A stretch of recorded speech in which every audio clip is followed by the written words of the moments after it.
Let me just hit something Raja said a minute ago, though, about LeBron and his priorities at this stage. Because, Raja, of course I agree. LeBron is, if he's on the court, he wants to win. If he's on the court, he wants to win championships till the bitter end, whenever that may come.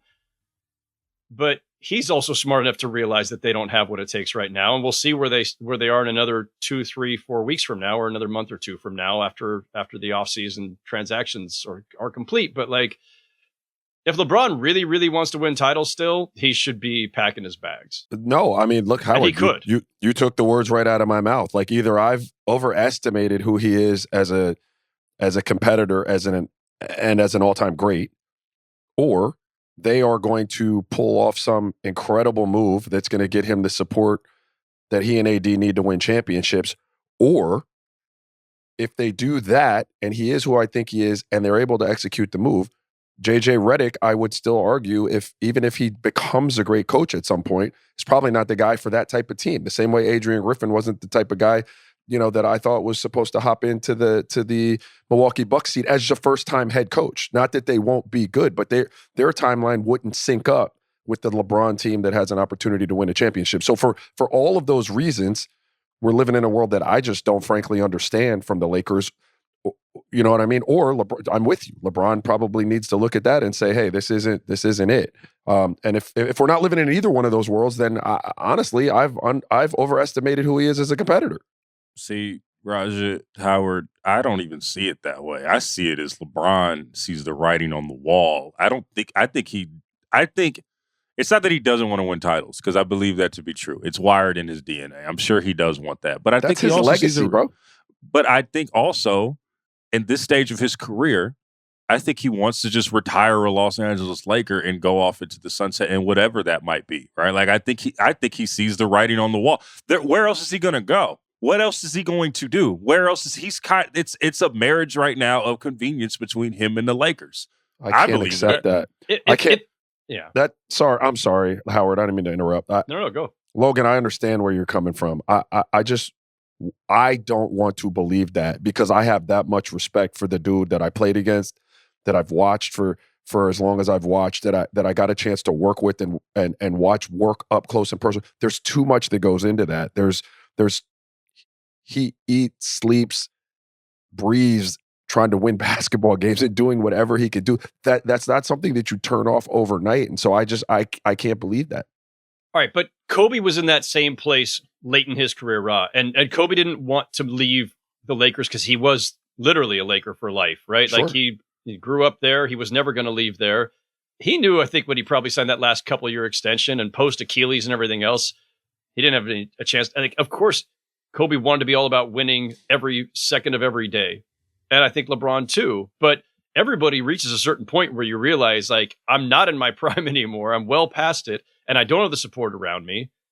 And other priorities take over, like staying in LA, not uprooting your family again, or having to leave your family, right? Well, so maybe it's just that. And also the prestige of being a Laker too, for him, really, I think that really means more to him than he lets on. Few differences in my mind, and you might be right. Like, I mean, that's why we're on here fucking debating it. Like, look, LeBron is playing at a much higher level than Kobe was at that point. For sure. Kobe had sustained a catastrophic career-ending type of injury. LeBron has not. Kobe was an all-time forever Laker. LeBron is associated with multiple teams that you could call him your own if you chose to as a fan base. Bronny is about to be in the NBA, so it's not even like, Bryce is right behind him in terms of about to go away to college. I think his daughter's name is Suri. Like, that's not as big of a pickup and move as we're making that out to be. I just think, while all of that could be correct, Howard, and there's a world in which I'm completely wrong, and that is it. I don't see him at that point. I mean, that was still a guy that, like, if you add him, he's not going to be the driving force maybe to win the championship, but he's still at the level that if you paired him with something, he could be the driving force as to why you got over the hump. For sure. And all I'm saying, the parallel with Kobe, it's loose. It's more just a mental concession that you make at a certain stage of your career where you go, you know what? I would still love to win championships. I know that may not happen here, but I'm not motivated enough to leave yet again. whether it's just uprooting yourself or your family. Like everything you said is true, but like I think it's just more the mental concession. I had to make that call. Like it wasn't in the same set of circumstances, but I know exactly the call you make. Like, do I go chasing, trying to make the Spurs as like the 15th man on their roster and have to pull my kids out of my son starting kindergarten? Do I keep chasing that?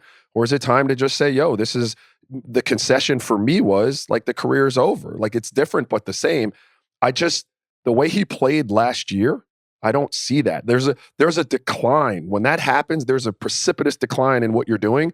What you see them getting out of who they are because of what they are willing to put in because the priorities have changed. I know that was really convoluted, but I always articulate like that's how I knew. I wasn't willing to put in as much, right? On those days because my priorities had shifted. They were about my family. Therefore, I didn't get out what I was supposed to get out. Therefore, if you watched my film, you could say analytically, Jesus Christ, look at that drop off.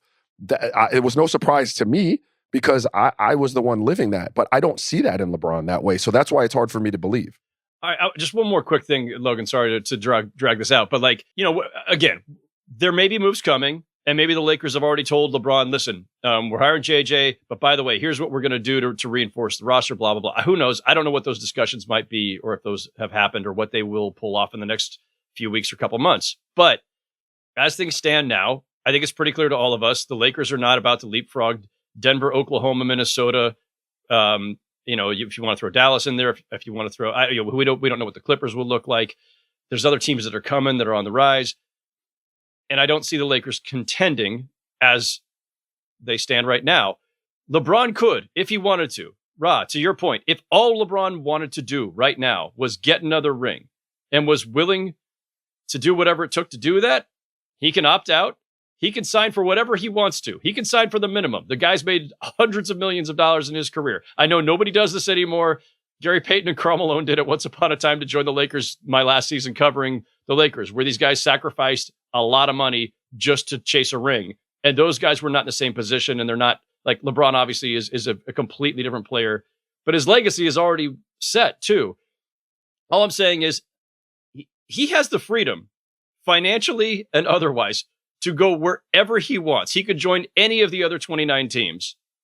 If it's the minimum, if it's a mid-level exception, a biannual exception, whatever it is, he could literally go wherever he wanted, and every single one of those teams would sign up for it in a heartbeat, and he could just pick the ones that actually have a shot. If he wants to go play with Embiid and Maxey, he could do that. So if he want to play for the Knicks, he could do that. The fact that we don't believe that that's where he's going already indicates to me that either he, A, believes the Lakers actually have a shot, or B, he's made the mental concession that we're talking about. Do we live in a world? I can't accept the mental concession. I can't accept it. I can't, Howard. I hear it. I can't accept it. So he's still wired differently. He's still fucking wired differently, dog. He's a fucking NBA player. So if I can't accept that, then I live in a world where LeBron still believes that the Lakers, either A, LeBron still believes that the Lakers with him as the 1A and AD as the 1B have an opportunity to win a championship next year. So that's he might believe that. He might believe that. And if there are some, back channel conversations and he knows that the cavalry is on the way, like, and that happens, then, at that point, I will change my tune. But as it currently stands, that's not the case, right? Like the other scenario would be like, he's too pride is involved in that. Like I can't go somewhere and take the mid-level. Like, this isn't even a negative on him. He might be, I've never really even had a buddy to pick their brain that was that level of player where I'd have to say to them, hey man, what do you feel like deep down that does to your legacy if you go take the mid-level or you don't take max to win championships? Like he might be telling you like, that I hadn't contemplated, but like maybe it's like, look, yeah, I want to win more championships, but I can't see myself doing that at the mid-level. Like, that's just not what I want my legacy to represent. And at that point, I could dig it. Like, I hear you, I guess. I'm not saying he should. I'm just saying he could. For sure.